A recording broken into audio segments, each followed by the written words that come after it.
Right, now in most chemical reactions, the reactants react to form the products and then it's done. However, in a reversible reaction, when the reactants form the products start to build up and then can react with each other to form the original reactants again. Now, we represent reversible reaction using two arrows in the equation, okay, like you've seen before. Now, one goes forward, one goes back, representing the forward and then the backward reaction. Now, at some point, the rate of the forward reaction is going to equal the rate of the backward reaction.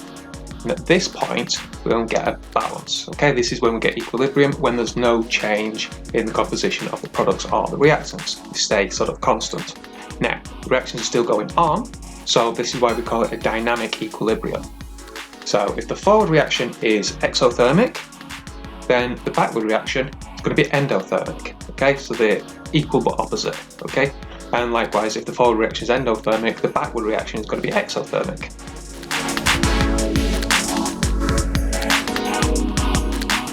Right, now, Chatelier's principle states that if a chemical system is at equilibrium and a change is made to the conditions, then the equilibrium will shift to favour either the reactants or the products so that the effects of the change are reduced, okay? So any change is opposed. So what this means? This means that we can change reaction conditions to favour the formation of the reactants or products, whatever we wish. So, for example, if we raise the temperature, then the equilibrium will shift to oppose that change.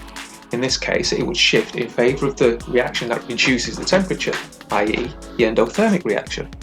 Now, if we lower the temperature, then the equilibrium will shift in favour of the exothermic reaction, releasing more heat and opposing the change that we're putting on it.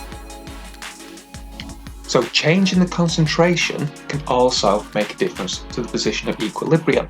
For example, if we reduce the concentration of one of the reactants, then the equilibrium will shift to try and raise the concentration back up again. So as such, the backward reaction then would be favoured. Okay, so we're reducing the reactants in there, the equilibrium shift to try and make more because we've got rid of them. It wants to make more of them. For reactions involving gases, if you raise the pressure, the equilibrium is going to shift to try and lower it. Now it does this by moving the position of the equilibrium to the side that has fewer gas molecules, because gas molecules are the things that cause the pressure. Now, if you lower the pressure of the system, what it's going to do is try to oppose it, and it does this by trying to make more gas molecules. So it will move the equilibrium to the side with a greater number of moles of gas.